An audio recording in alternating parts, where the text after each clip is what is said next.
Have you ever stepped out into the bright sun and suddenly felt an unstoppable urge to sneeze?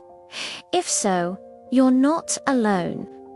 This bizarre reaction is a real genetic trait called the photic sneeze reflex, or more amusingly, the ACHOO syndrome. It's not an allergy or sickness, it's just a funny bit of wiring in your brain. Here's how it works. When bright light hits your eyes, your optic nerve sends a powerful signal to your brain.